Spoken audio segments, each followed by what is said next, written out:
Okay, so we're in the Gospel of Sri Ramakrishna. We're on chapter 19, the Master and his injured arm. And the page number, I'm in a PDF, so it's hard to say. But Triloki has been having a conversation here. And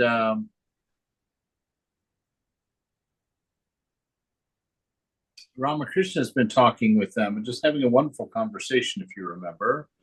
And last thing Ramakrishna said, he said, without desires, the body cannot live. It requires impurity to manifest. And you say, well, how can that be? It sounds like an odd thing. How do you need impurity to manifest? Well, impurity means me and mine. It means seeing yourself as a particular, separate and apart from the whole, right? And so you have to have that idea of self being separate and apart from the whole. You have to have a sense of me and mine in order to have a body, to have a manifestation of self. And so, and we see that in Ramakrishna. He maintained simple desires, desire for the love of the devotees, a desire for the company of the devotees, a desire for the love to share in the love of God through devotion. That these were his desires, his cherished desires that he held on to keep himself in the body, because otherwise he would have dropped off. He would have gone off into samadhi, and the body would have dropped off after some time. And so he kept his body alive by holding on to just that small amount of impurity. He said, I had one or two desires. I prayed to the mother, oh, mother, give me the company of those who have renounced lust and greed. I said, further, I shall like to enjoy the society of your gyanis, your knowers, and your bhaktas, your lovers. So give me a little strength that I may walk hither and thither and visit those people. But she didn't give me the strength to walk. so, so we can see the contrast there really between Ramakrishna as an incarnation and ourselves. We're doing everything possible not to sink, into our ignorance, and Ramakrishna is doing everything possible not to rise into pure truth. So we've got two very different battles going on, but of the very same nature. We're trying to let go, trying to get some of this baggage off of our back, and find some of this beautiful unity, find some of this knowledge of oneness that contains these wonderful ideals of a perfect love and of perfect wisdom, beautiful grace, and just trying to get our own taste and touch of that which was constantly trying to pull Ramakrishna straight out of this ignorance. And Trilokya, smiling, kind of teasing Swami a little bit, looks at him and says, so have all of your desires been fulfilled? All two of them? Master smiling. No, no, there's still a few left. Everybody laughs. It's one of my favorite things in the gospel is the number of times that people laugh. I went through and did I wrote a little blurb one time to go through the gospel and count all the number of times that everyone laughed was said, and it was 300 and some odd times that the gospel says everyone laughed. And I take those things to heart because I insist that spiritual life is a good laugh, that it's a wonderful time of just pure fun, the purest fun that one can have. You're with your divine beloved. You are completely lost and covered in such a beautiful grace. You've lost all of your restrictions and your limitations. You know that you are ever free and ever blissful. You know that that the Master has chosen you and brought you into spiritual life and taking us forward. And I just think the love of that just pours out all around the edges. And if you're not enjoying your spiritual life, if spiritual life for you is not not a lot of fun, then experiment a little bit more. Pull up some different ideas, try some different things that you would enjoy doing. Do some art with the Divine Mother, or do dance, dance for him. Put a big picture of Ramakrishna or Buddha or whoever your chosen ideal is on the wall and dance for them. Sing a song, an impromptu song. Make up a song as you go and sing it to them. But try some different things. Try some different things. Think of what would inspire your beloved. And build that relationship. So you should be laughing at least 361 times for every 1,000 pages of life that passes. So the master, no, there's a few desires that are still left. The body is really impermanent, right? It doesn't, it does take a few years to discover that, but all of us will get to a point where we realize, hey, you know what? I think this thing's going to go. I don't think this thing's going to stick around as long as I maybe would like it to stick around. So the body is really important. When my arm, or impermanent, when my arm was broken, I said to the mother, it hurts me very much. At once, she revealed to me a carriage and its driver. Here and there, a few screws were loose. The carriage moved as the driver directed it. It had no power of its own. Why then do I take care of the body? It is to enjoy God. Oh, there it is. Your body is to enjoy God. It's to experience the divine. Not all of these other things in this world. If you run after your pleasures, the one doggone thing about your pleasures in this world is they just leave you hungry. If you perchance to find a favorite food, all you want to do is have that favorite food again and again and again. You're beholden to it. You can't just have it once and carry that fulfillment for the rest of your life. Everything in this world just creates more hunger. God is the one thing, the one experience, the one investment, the one friend, the one being that fulfills, right? And this is for you to find out on your own. Of course, you don't have to believe, some red-faced old man on the computer, but you can know for yourself that God is fulfilling. The problem with it, as far as I'm concerned, my one big concern with God, my my gripe that he and I are probably going to have a wrestling match over one day if I get to be blessed to that extent, is how difficult it is. How long it takes you to realize that God is beautiful and very, very, very real within you, and that it takes years for that imagination to pull a few tricks on you to show you that it's not imagination, to show you there's something behind that imagination. And so it is true that it can take quite a few years. It took Brother Lawrence 10 years.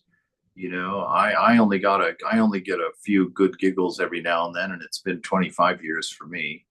So it is true. It takes a certain amount of effort and a certain amount of time, but it is without a doubt worth every second of it. That and the difficulty of I remember when I took my sannyas vows in 2012, I only shed tears one time that night. And those tears were tears of gratitude that I did not leave the 2 or 3 times in my life that I didn't think I could do it anymore. When I was in that monastery in San Francisco by myself for those 10 years, there was a time when I was like, I can't do this. God, I just can't do it anymore. And, I packed my bags at least twice in my life, to walk away, just defeated. And just managed to I just couldn't leave. Actually, that's all that happened. I just wasn't able to carry it through. I stood there at the front door for like 2 hours one time, not able to get myself to open that door to leave. But that night at that ceremony, when I was sitting there renouncing and putting my basil leaves into the fire with the ghee or with each of my offerings, there were some tears there. Because the joy I was feeling was a joy I had never felt. And in that moment, I was like, God, I almost missed this. I almost missed this. And I was so thankful that I hadn't given up, that I haven't walked away. So take this attitude into your spiritual life and know that depending on your earnestness and your sincerity, that's the only thing that depends on how long that that is dependent upon for how long it's going to take you to touch your divine, to touch the love within you. With that sincerity and earnestness amped up in your life, it may be 2 or 3 days. It may be an hour. Who knows? Because certainly grace is the other unknown in there. But sit to enjoy God. Do your practice to enjoy the presence.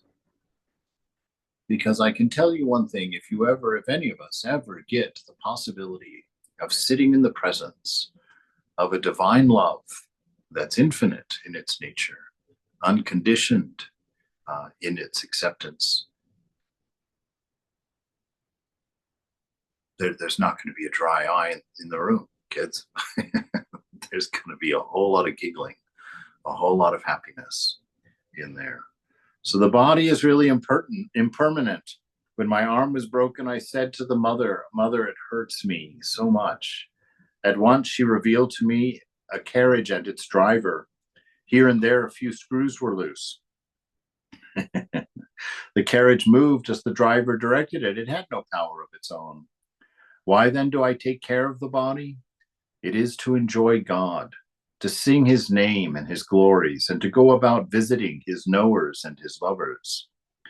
Narendra was sitting on the floor in front of the master to Trilokya and the other devotees. The joys and sorrows of the body are inevitable. Look at Narendra. His father is dead. His people, his family, have been put into an extreme suffering. He can't find any way out of it. God places one sometimes in happiness and sometimes in misery. Trilokya. Revered sir, God will be gracious to Narendra. Master with a smile. But when? It is true that no one starves at the temple of the Annapurna in Benares, but some must wait for food until the evening. Once Hriday asked Sambhu Malik for some money, and Sambhu held the views of Englishmen on such matters. He said to Hriday, "Why should I give you money? You can earn your livelihood by working. Even now you are earning something. The case of a poor person is different. The purpose of charity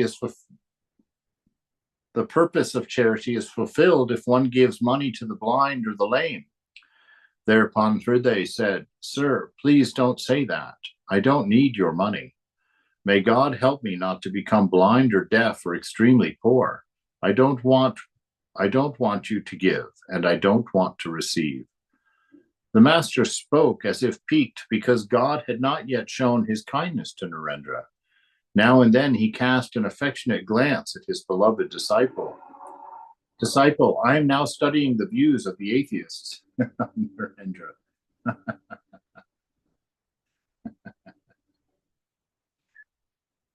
Narendra, I'm now studying the views of the atheists. Master, there are two doctrines, the existence and the non-existence of God. Why don't you accept the first? Surendra, God is just. He must look after his devotees. Master, it is said in the scriptures that only those who have been charitable in their former births get money in this life. But to tell you the truth, this world is God's Maya. And there are many confusing things in this realm of Maya. One cannot comprehend them. The ways of God are inscrutable indeed. Bhishma lay on his bed of arrows. The Pandava brothers visited him in Krishna's company. Presently, Bhishma burst into tears. The Pandavas said to Krishna, "Krishna, how amazing this is. Our grandsire Bhishma is one of the 8 Vasus. Another man is as wise as he is not to be found. Yet even he is bewildered by Maya and weeps at death." But, said Krishna, Bhishma is not weeping on that account. You may ask him about it. When asked, Bhishma said, "O Krishna, I am unable to understand anything of the ways of God. God himself is the constant companion of the Pandavas, and still they have no end of trouble. That is why I weep. When I reflect on this, I realize that one cannot understand anything of God's ways. God has revealed to me that only the Paramatman, whom the Vedas describe as the pure soul, is as immutable as Mount Sumeru, unattached and beyond pain and pleasure. There is much confusion in this world of his Maya. One can by no means say that this will come after that, or this will produce that. Right? He's saying there is no way to get that ultimate control in this world so that everything goes your way, so that you know what's coming all the time. There is no way of no knowing of God's ways, of the mind of God, because it's infinite. We will never be able to hold even all of the variables in our hands that we would have to know in order to be able to suss out exactly what's coming next or what this world is about. But there's a very big secret in that. It's that the mystery of this world comes much from our delusion. comes from our idea of being a body and being a mind. That's what teaches us about pain. That's what makes this world seem like it's a place of pain, because we identify with a body which is impermanent, which is decaying even as we inhabit it, because we identify with our mind, a mind that has no idea who it is or what it needs or what its nature is. So we identify with these two constantly changing attributes, something that's not the same for 2 or 3 seconds in a row. How will we keep a body that's changing at that rate content? How will we keep a mind that's changing at that rate, at peace? It can't be done as long as we're attached to them, as long as that's what we think we are. And that's what turns this mansion of mirth, which is what Thakur calls it, into this place of suffering, into this place of constant suffering. It's our attachment. It's always attachment that causes pain. That's why Nisargadatta says, if you feel pain, know that it's an invitation for going inside and looking for an attachment. What is the attachment that's causing this suffering? Swamiji, how would you define attachment? Attachment is when you think something is you or has something to do with you. So attachment to the mind means you think it's your mind, and you think that you're the one thinking the thoughts. And so you think those thoughts are yours or they are about you. And so you are interested in them. That's attachment. And when we, the self, Satchitananda, attach with something, we actually become that something. We imbue that something with our existence and with our love and with our wisdom, right? And so when you have a thought in your mind that arises, because everything is a thought, right? You're putting me in my standard my standard form now, my favorite conversation. That when you have a thought in your mind, or there we are using the word your mind. You're having a thought in your mind and you're convinced that it is your thought and that it is about you and you like it. You are attached to it. And so that thought takes on a little bit of a sentience. That thought can arise, and get your attention. And when it gets your attention, it can call in its other friends, those other memories and ideas in the mind that are related to that thought. And it can bring them up and it can surround you with a bowl of thoughts that create a state of mind that you can't see out of. And that state of mind will define you in whatever way, whatever its collection of thoughts are, and get you stuck. So being attached is just that. It's getting close to something, so close to something that you stick to it. It's like, in some ways, it's kind of like you've identified with the thought. Yeah, no, absolutely. Identity and attachment are the same. Yeah, absolutely. You've identified with the thought. That's a good different word to use. Yeah. And it says that, they sort of describe it that as God, one of the names of God is identity, actually. And when God draws near to anything, you see, God is a container of all attributes, the summation, the potential of all possibilities, carries them within himself all the time. So there is no description of the divine because he is all descriptions. And if he's all descriptions, he could also be described as having no descriptions, right? Because no single one of them is appropriate. So when he draws close to something, to anything, to you, when he drew close to you, you took on his life. You took on his existence. You took on his love. You took on his wisdom, right? And that's what you use to live. You're using God's love to live, to motivate everything in your life, all of your desires. You're using God's wisdom to think and to grow and to learn. You're using existence just to hold this body and mind and to play in this play. And so as God draws near to anything, that identification takes place, and it takes on life, it takes on wisdom, it takes on being, right? And it carries it out. And so this is what attachment is. It's when you, that which is you, becomes proximally very close to something and attaches to it, identifies with it. Ah, that's me, or that's mine. And then those thoughts begin to affect you. Of course, it's all through the mode of imagination. But there it is. Does that make any sense? Does that give any insight, John? Yeah, I also had a follow-up question. So, like, who is the you then that the thoughts are affecting per se? It's in reality, it's God. The self is the divine. But you don't understand that. You don't know yourself to be that because you've identified with a particular body, a particular mind, a particular story and narrative of self. And so that's what you believe. That's what God, playing you, believes herself to be, is you.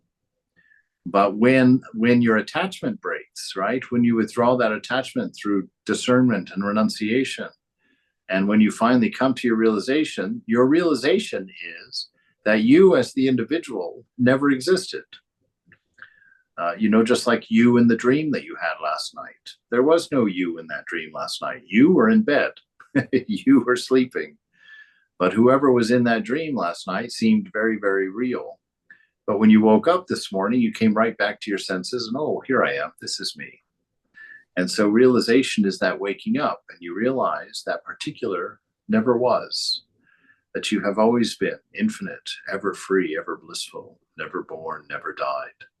That you are like in the dream last night. You are not only the main character or the character that you identified with, but you were equally everything else in the dream, even though in the dream you only chose to identify with the character.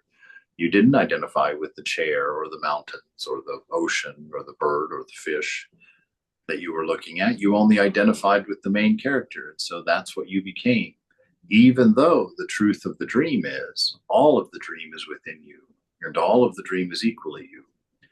And so in this world, the sages say it's very much the same scenario, that we have God has entered this world. He is everything like the dream, but also like the dream, he's chosen to become particularized, to become a singular perspective. And that singular perspective bears your name, and you believe it to be you, right? Just like in your dream body, in the dream, you have forgotten all about your day body and all about your day story and your day relationships and your day friendships. All of that is gone, and now you believe yourself to be a goldfish in a pond and in a Japanese tea garden, maybe, and so there you are, a fish in a tea garden for the night. But in the morning when you wake up, boom, everything's back again. So this is attachment, and it is God himself that has become entangled in this web, his own web, for his own fun and his own bliss. And it's up to part. Who knows what it's about? Who knows? That's why he's saying here, you can't understand why. Who knows? It's just the way it is. It's the play. It's the fun. It's God, perhaps exploring all of the possible manifestations of love. Who knows? So all of that. I personally think that, when somebody realizes and then that each one of us is an individual. Like if you think of the sun and we're all an individual ray, I think it is God experience, God becoming God in every possible, way. And every person is their own realization and experience of God and their experience of realizing themselves as God in every possible way. I think that's what it is. That's what I think. All right. I love that. I fully support your boldness. I find it, I'm not saying this about you in particular, but I like the fact that we just read in the scripture that no one can understand God's ways. But you took a shot at it anyway, Bhagawan. Good for you. It doesn't mean I understand all the ways. I'm just saying I think that there's probably infinite ways. Yes. I think that that that God is trying to experience Himself or itself, and we're the way it does it. It sees itself through us because we are. It's just like itself looking at itself through infinite versions of itself. I don't really know how to explain it. Yeah, no, I can see that kaleidoscope. I'm following you for sure. I don't. The only problem with it is that when we read about the divine in its unmanifest state or in its highest state, there's no change there. So there is no experience possible. But I don't go there because it's like, what can we really say or no? I mean, it's like, is there any point in talking about that? Yeah, well, not talking about it, but about knowing it. There's an infinite importance to that. Mm-hmm. That's how we know that that's our ultimate repose, our ultimate strength.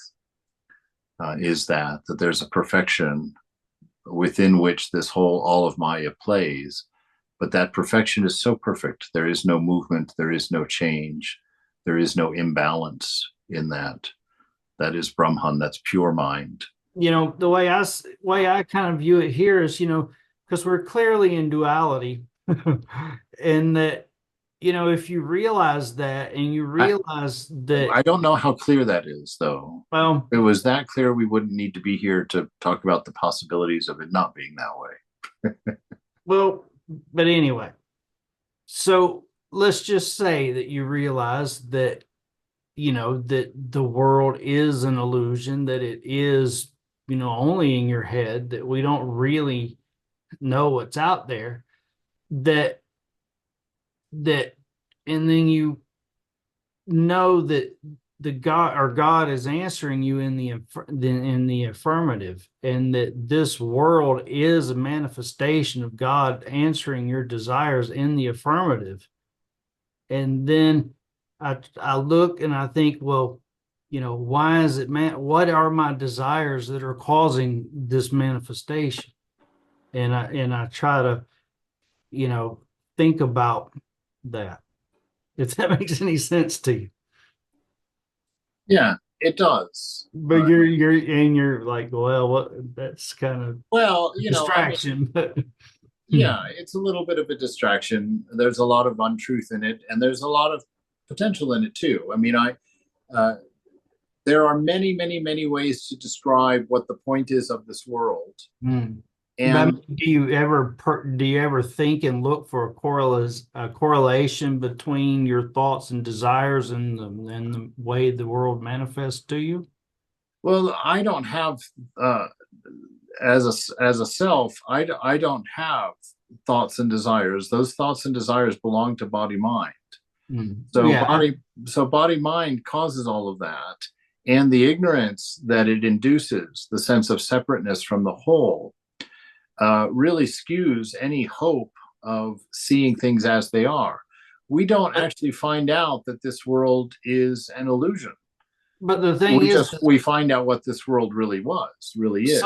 But sometimes we know, and then sometimes we don't. Like sometimes we're no. That's not a knowing, and that's secular knowing. That's relational knowing, and that's true. This comes and goes, and this changes all the time because it belongs to mind. But the knowings that come from the divine, the knowing that comes as an instilled part of yourself, uh, there is no change in that. There is no that's real knowledge. That's what Thakur was talking about with M on his first visit. You know, this real knowledge, not worldly knowledge, not academic knowledge, not knowledge of Yeah, relative. but what I'm saying is sometimes you can't. Sometimes you know until it's stabilized enough, you kind of fall back down through the levels, and you kind of forget stuff like temporarily that you actually do know. Like I can forget something temporarily that I know. Like if you were to ask me something, on the spur of the moment, and but you know what I'm saying? It's like, it's to me, it's like you can fall down through the levels of mind to where you're in a low level, and it's kind of like everything that you know when you're in a higher level is kind of gone out the window. Okay, if that's a value, go forward. I mean, I'm just saying it's not a value, but Well, if it's not a value, well, what I was told that, that with practice and sadhana, that will narrow down into pure mind, basically. It's like well, on multiple channels, and he said that eventually it'll only be one channel. okay. On the process that might be possible, but you see the thing about it, is that realization is the one effect that has no cause. So to say that what you're doing is leading to that, okay, it's breaking something that we know to be true. That your realization comes through grace. It doesn't come through effort or doing. Well, Your practice is being in the presence. Your practice is allowing the divine to undo the knots, to allow the awareness to comb the soul, as it were, into a clear and cohesive whole. Yeah, but it's not a step-by-step process, and it's not a doing that we are responsible for. And forgetting. I think maybe we're not talking about the same thing entirely. I don't really know how to convey this to you. All right, well, let's talk some other time. Okay, that's fine. Okay, cool. All right. So God has revealed to me, this is Ramakrishna talking, right? So he's talked about in this last paragraph here, he says, when I reflect on this, I realize that one cannot understand anything of God's ways. Okay, so that's going to be the box that's going to hold this conversation that we're going to talk about. It's impossible to know anything about the ways of the divine, right? Just because we just don't have the tools for it. I mean, we don't have the tools for it. So it's just going to be impossible. But then he tells us, God has revealed to me that only the Paramatman, whom the Vedas describe as pure soul, that pure being, it's a being with no particularization in it. It's a love that has no particularization. It's equanimous. Whenever it's expressed to everybody in the room at the same level in the same quantities. There's no difference in that. So he says that only the Paramatma, whom the Vedas describe as the pure soul, is as immutable as Mount Sumeru, right? So that immutable, that unchanging. So the pure self is the self with no desire. It's the self with no attachment. And that self is perfect. There is no imbalance in it. So there is no will in it, because a will only arises when there's discontent. There is no movement, because movement only arises when there's imbalance. Right? When something is perfectly balanced, there's no movement. So he says, only the Paramatman, only that pure soul is as immutable as Mount Sumeru, unattached and beyond pain and pleasure. There is much confusion in this world of his Maya, one can by no means say that this will come after that, or that this will produce that. Okay, so he's saying there is no cause and effect in Maya. Cause and effect belongs to mind. It's the tool of mind that uses cause and effect to make sense of a world it does not understand. Right?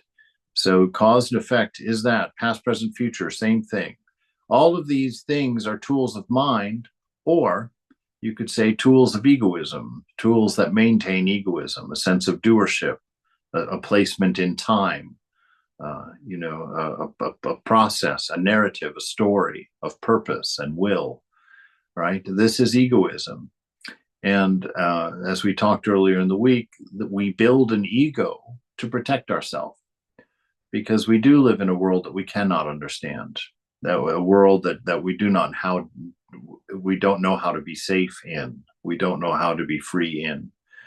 And so we create an ego, which is a layer of kind of a dense ignorance around us, of Maya chopped up into little understandable pieces. Oh, I'm a man, and because I'm a man, I have these roles and these responsibilities, and I'm 60, and so because I'm 60, I have these tasks and these things to take care of, and these conditions that define me. And I'm an American, and so it's election day, and so I've got this story and that narrative. So we collect these things to surround around ourselves as a little boat of ego, and that little boat makes us feel safe because it's a lie. It tells us that we're in charge. It's all right. You're going to get where you're going. Everything is going to work out fine. And so we have this sense of egoism there, and we try and control the world, and we try and control our destiny, and we try and fulfill our desires and our longings. And we kind of stumble forward in that state. Right? But he's saying there's just a bunch of confusion in that, right? Because we're not integrated. We aren't who we are. And because we're not who we are, we suffer, and we get angry, and we feel lonely, and we hurt, and we get jealous, and we get puzzled by all of these things. And he's saying, that it's because in this world, it's not what it seems. Once we chose a perspective, once we attached to the idea of a body-mind, from then on, we saw the world not as the self, not as God sees a world. We saw the world then as a body-mind sees the world, right? And we see a world that's not perfect, because very, very little bit of this world is perfect for the body, right? A very small section of this world is perfect to the mind. And so until we figure out who we are, we have no way of knowing how to make ourselves happy. We have no way of knowing how to be content in this world. We have no way of knowing how to transcend or what to transcend. And so this is why the sages have given us those few examples, telling you, hey, you know what? You're not the body and mind. Go inside and do the discernment. Look at your inner world. That which changes is not real. Look for that in yourself, which is unchanging. That's real. And then they give us the biggest favor of all. They tell us what its nature is. Now we know that the nature of the self, that which is truly us, is of the nature of love, is of the nature of wisdom and being. So then we can know anything that we do that's motivated by pure love, an unselfish love, anything that's motivated by a deep wisdom, and anything that can be placed in this world of being that's motivated by those elements of the self, will create a happy experience, will create a fulfilled being, right? Because you're being true to your nature. And once you know that, you can definitely make some big progress forward. You can just start acting only from that place in yourself, that pure love flows, that pure wisdom is maintained, and your being is the container as such of that. And so that's how we find life to be fulfilling. That's how we find bliss. That's how we find happiness, right? And we come to know in the end that happiness was something that we didn't find. It was something that we finally became aware of, that had always been there. And as soon as we were stopped being distracted by desires and sufferings and narratives of mind, we could feel it, we could experience it, we could know it. And so that deep silence presents us with this bliss of being, with this joy of self. And by knowing that, we've got a huge, huge advantage now in our practice. Every one of us has a huge advantage. And so now take that. You can realize God with just that paragraph of information right there. Surrendra, smiling. Well, if by giving away money in a previous birth one gets wealth in this life, then we should all give away money right now. The Master. Those who have money should give it to the poor and the needy. To Trilokya. Jagopal Sen is well-to-do. He should be charitable. That he is not so is to his discredit. There are some who are miserly, even though they have money. There is no knowing who will enjoy their money afterward. Jagopal came here the other day. He drove over here in a carriage. The lamps were broken. The horse seemed to have been returned from the charnel house, and the coachman looked as if he had just been discharged from the medical college hospital. And he brought me 2 rotten pomegranates. I love this one because the Master is just so childlike. He just says it like it is, just says it like it is. Of course, hearing him talk this clearly makes me very happy. My name's not Jagopal, but for him just to lay out this truth like this, that, you should be generous. All of us should be generous. And if you have money to share, you should share it, right? That's as householders, that's one of the aspects of the path. That our wealth is to provide for ourselves and our family first, of course, and then for our friends and the holy people in our lives second.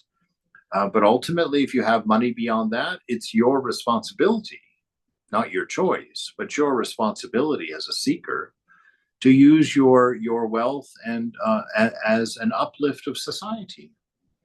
It's made me very happy. I've heard quite a few stories about this. Of course, that's what I like about YouTube.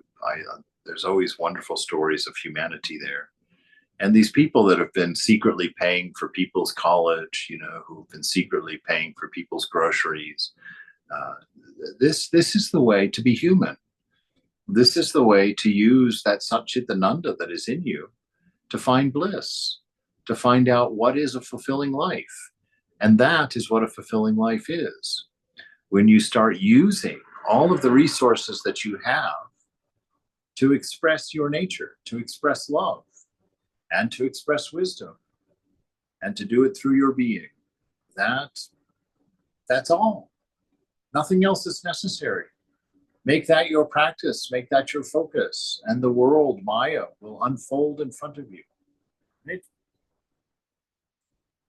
Jagopal, so he brought 2 rotten pomegranates. Everyone laughs. Surrendra. Well, Jagopal Babu belongs to the Brahmo Samaj. I understand that now there is not one worthwhile man in Keshav's organization. Ooh. Wow. Vijay Goswami, Shivanath, and other notables have organized the Sadharan Brahmo Samaj. So the Brahmo Samaj is now split, and it was over, I think it was over the leader giving his daughter in marriage to a prince when she was way below the age, after he had publicly espoused a disagreement with that practice. So they split. So now the thing is split, and the Master, smiling, says, well, Govinda Adhikari, it is said, would not keep good actors in his theater lest they should claim a share of the profit. All right, they're just having some fun here. Teasing folks. The other day, I saw a disciple of Keshav. A theatrical performance was being given in Keshav's house, and I saw the disciple dancing on the stage with the child in his arms. I understand that this man delivers lectures. He had better lecture to himself. Trilokya sang, upon the sea of blissful awareness, waves of ecstatic love arise. rapture divine, play of God's bliss. Oh, how enthralling, wondrous waves of the sweetness of God, ever new and ever enchanting, rise on the surface, ever assuming forms ever fresh. Then once more in the great communion, all are merged as the barrier walls of time and space dissolve and vanish. Dance then, O mind, dance in delight with hands upraised, chanting Lord Hari's holy name. What an amazing poem. Look at those beautiful things in here. Upon the sea of blissful awareness, right? So this is the sea we're in right now. He's describing our awareness, which is of the nature of bliss, right? It is of the nature of bliss.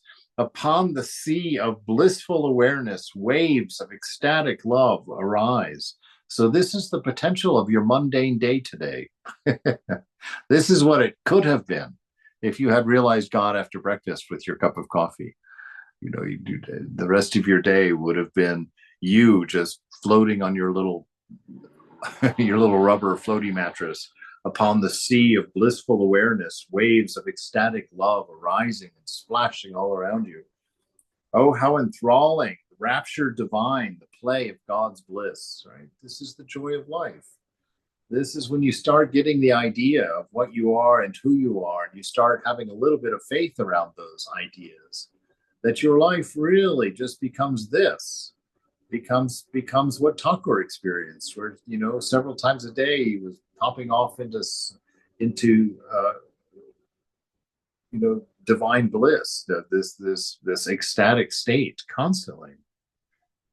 Wondrous waves of the sweetness of God, right? And this is what we sit in meditation to expose ourselves to sit there and expose ourselves to the waves of the sweetness of God, right? To know God that way, so that when that name arises, you know, I had such a wonderful experience today going up into the Rockies and walking deep in the woods.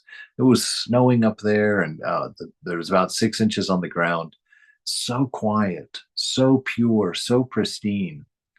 And just, you know, as I was walking, just enjoying that silence and the brisk of the air, you know, I heard my mantra come up silently from behind, you know, and just start going. And in that circumstance and in that walk, that wonderful resonance of the name just going through your body and just waking up all of those different levels of awareness, you know.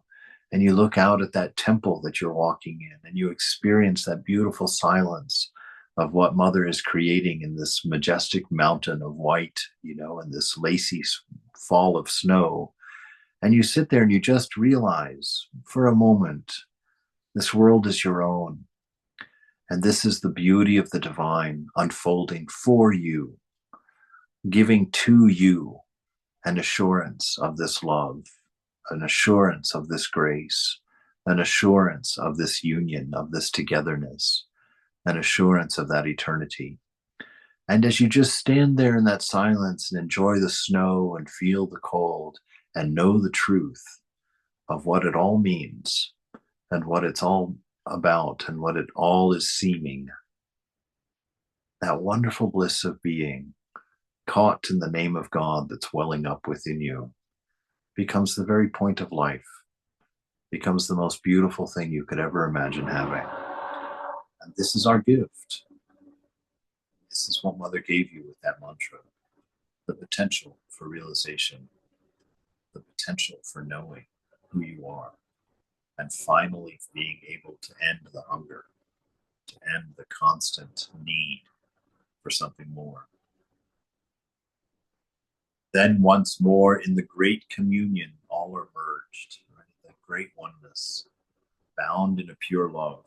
All are merged as the barrier walls of time and space dissolve and vanish, just like Ramakrishna allowed some of his direct disciples to experience, you know, when he touched them on the chest and the walls spun away and they saw time and causation all disappearing. And what do we do in the midst of that? Remember this, because when your body drops, when the day comes for you to drop the body and to go home to spirit, Remember, this is your responsibility that day. Dance then, O mind. Dance in delight, with hands upraised, chanting Lord Hari's holy name. This is how we die. This is how we leave this world. Right? Sri Nisargadatta says a deluded person leaves this world in tears because they're leaving all of their precious objects behind. Right? But the realized soul, the person who's realized, who knows what their nature is, who knew what their life was about, that soul dances in a delight with his hands upraised, just singing the names of God. Right? He leaves this world, she leaves this world laughing, joyful, full of bliss, unbeaten, unstained. Sri Ramakrishna requested Trilokya to sing the song beginning, "O mother, make me mad with thy love." Trilokya sang, "O mother, make me mad with thy love. What need have I of knowledge or reason?" Right? This is the head knowledge. This is the changing world, the things that are unreal. What need I have of knowledge and reason? Make me drunk with love's wine. O thou who stealest your lovers' hearts, your bhaktas' hearts, drown me deep in the sea of your love. Here in this world, this madhouse of yours, some laugh and some weep and some are dancing for joy. Jesus, Buddha, Moses, Gauranga, all of them drunk with the wine of your love. O mother, when shall I be blessed by joining their blissful company? When shall I be blessed? That is your question for the mother in your prayer tonight. Mother, when will I be blessed to see and know these things as obvious and not as hidden mysteries? Right? So we'll stop there.